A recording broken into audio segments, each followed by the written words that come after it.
2011 সালের April May মাস নাগাদ বোধহয় সিঁড়ি থেকে পড়ে গিয়ে মাথায় চোট পেয়ে অজ্ঞান হয়ে গেছিল। আর সকালবেলা জ্ঞান ফিরেছে। ও জানেই না যে এর মধ্যে 15 বছর মমতা ব্যানার্জির গভর্নমেন্ট চালানো হয়ে গেছে।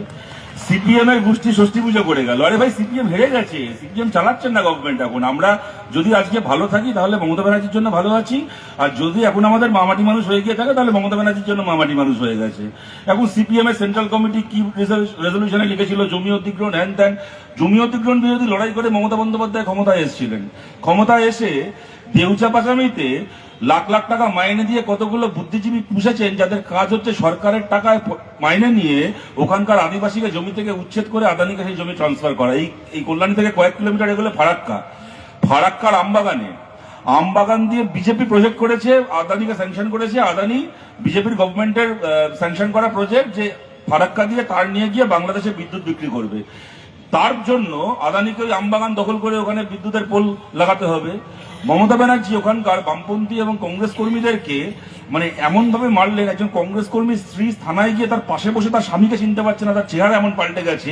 কুকুরের মতো মাটিতে ফেলে মমতা ব্যানার্জি মেরেছে। কেন না, আদানির জন্য ফারাক্কার আমবাগানের জমিটাকে তুলে দিতে হবে। বিজেপির আর আদানির যৌথ প্রজেক্ট, এখানে মমতা বন্দ্যোপাধ্যায় পাহারাদারিত্ব করছেন। এদের কাছ থেকে এখন জমি অধিগ্রহণ নিয়ে জ্ঞান শুনতে হবে। কিন্তু ওই তফাৎটা একটাই, টাটার জন্য জমি অধিগ্রহণের সিদ্ধান্ত ঠিক হোক, ভুল হোক, ভালো হোক, খারাপ হোক, তার জন্য 10টা নয়া পয়সা কখনো সিপিএম এর কোন নেতার অ্যাকাউন্টে ঢোকেনি। আর আদানির জন্য এই জহুজুরি করতে গিয়ে তৃণমূলের অ্যাকাউন্টে ইলেকট্রাল বন্ডে 1600 কোটি টাকা ঢুকেছিল। 1600 কোটি টাকা, এটা হচ্ছে ওদের সাথে আমাদের তফাৎ। তাই সিপিএম এর সি ফর ক্যাপিটালিস্ট কিনে জানি না, কিন্তু টিএমসি মানে হচ্ছে টাকা মারা কোম্পানি। এই নিয়ে পশ্চিমবাংলার 5 বছরের বাচ্চাদের কোনো সন্দেহ নেই।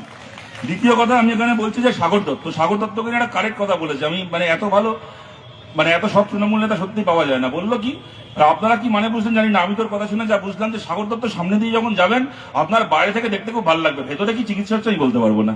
সত্যি কি সরল না, এর থেকে সত্যি কথা আর কিছু হতে পারে?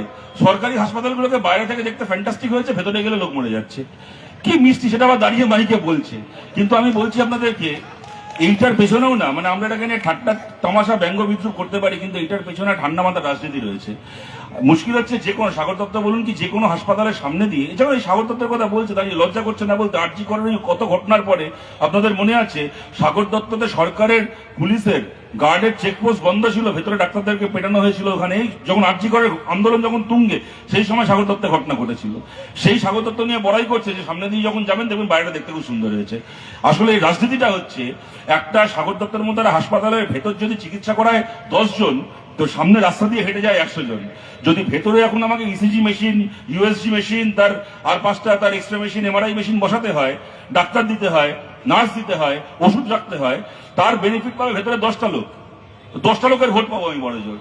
আর তার বদলে ওই টাকা দিয়ে যদি বাইরে আমি নীল সাদা রং করি আর মমতা ব্যানার্জির বড় বড় ছবি টাঙিয়ে দিই, তাহলে সামনে দিয়ে হেঁটে যাবে 100টা লোক। যাওয়ার সময় দেখে বলবে, বাহ দেখেছো বামফ্রন্টের আমলে ভাঙাচোরা বাড়ি ছিল, এদের আমলে কি সুন্দর ঝাঁচকচকে হাসপাতাল হয়েছে। 100টা লোকের সামনে আমার বিজ্ঞাপন হবে। এইটা হচ্ছে মমতা ব্যানার্জির সরকার চালানোর পলিসি।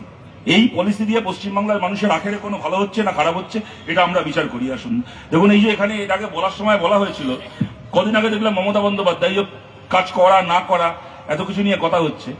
বুদ্ধদেব ভট্টাচার্যের আমলে বুদ্ধদেব ভট্টাচার্য, জ্যোতি বসু, তাদের ভাবনা ছিল যে পশ্চিমবাংলায় কল কারখানা করতে হবে। কালকেই আমি চাইলে সবাই সরকারি চাকরি পাবে না।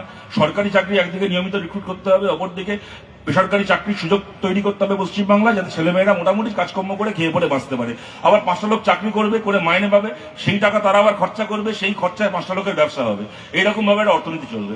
মমতা ব্যানার্জির বিকল্প মডেলটা কি? এই যে কদিন আগে দেখলেন, মাঝে মধ্যেই উনি, আগে শুনতাম বাংলার অগ্নিকন্যা, এখন মাঝে মধ্যেই ভোট আসলে বাংলার অগ্নিকন্যা বাংলার ঘুগনিকন্যা হয়ে যান।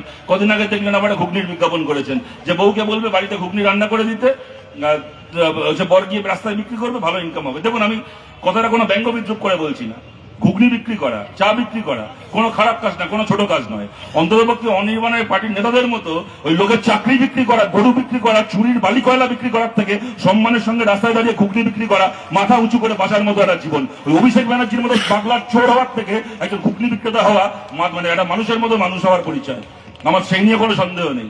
কিন্তু কথাটা আমি এই কারণে বলছি, ভাই বাংলার সাধারণ ঘরের ছেলেমেয়েরা রাস্তায় ঘুগনি বিক্রি করবে, আর আপনার ভাইপো গিয়ে গরু বালি কয়লা বিক্রি করবে। আপনার ভাইপোকে বলতে পারতেন, তোমার বউ রুজিতা ব্যানার্জিকে বলো ঘুগনি রান্না করে দিতে, তুমি বাটি নিয়ে বিক্রি করো, এই কি বলে বাটি নিয়ে ঘুগনি বিক্রি করো, বালতি নিয়ে ঘুগনি বিক্রি করো।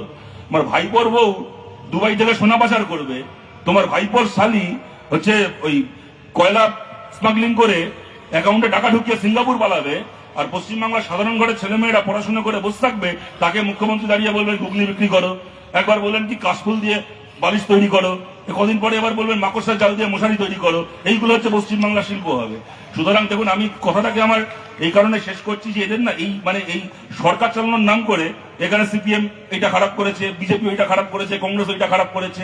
তুমি সরকার খালি বিরোধীদের দিকে আঙুল দেখিয়ে নিজের উত্তর দেওয়ার প্রতিটা দায়কে এড়িয়ে যাবে। এই রাজনীতি আমরা কতদিন বরদাস্ত করব?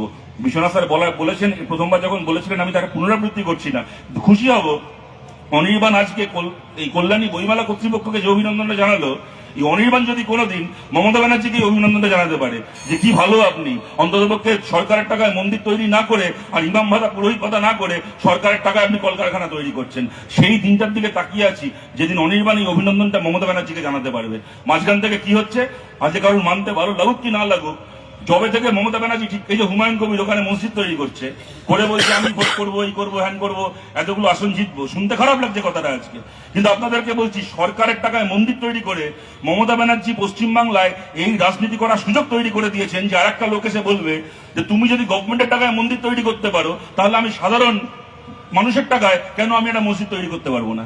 এই রাজনীতি করার সুযোগ তৈরি করে দিয়েছেন আজকে মমতা বন্দ্যোপাধ্যায়। দেখুন, আমরা তো হেরে গেছি 2011 সালে, তো 2001 আমরা সেই রায় মেনে নিয়েছি, কিন্তু 2011 সালে আমরা যে ভোটে হেরে গেছি সেই ভোটেরও ইস্যু ছিল পশ্চিমবাংলায় এই জমিতে কারখানা হবে নাকি ওই জমিতে। আর আজকে ভোটের ইস্যু কি, পশ্চিমবাংলার এই মন্ত্রীটা জেলে যাবে নাকি ওই মন্ত্রীটা, এই মাটিতে মসজিদ তৈরি হবে নাকি ওই মাটিতে মন্দির তৈরি হবে। আমাদের হেরে যাওয়ার মধ্যে দিয়েও একটা সুস্থ গণতন্ত্র জিতেছে, যেখানে ভোট হয় একটা রুটির দাবিতে, শিক্ষার দাবিতে, কাজের দাবিতে, একটা ভোটের এজেন্ডা হয়।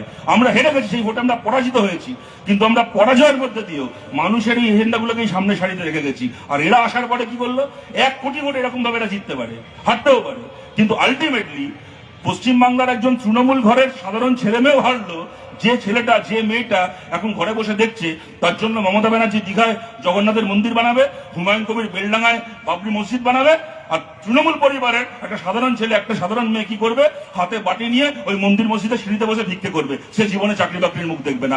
এইরকম একটা পশ্চিমবাংলা তৃণমূল সমর্থকদের জন্য মমতা ব্যানার্জি তৈরি করেছেন। ধন্যবাদ।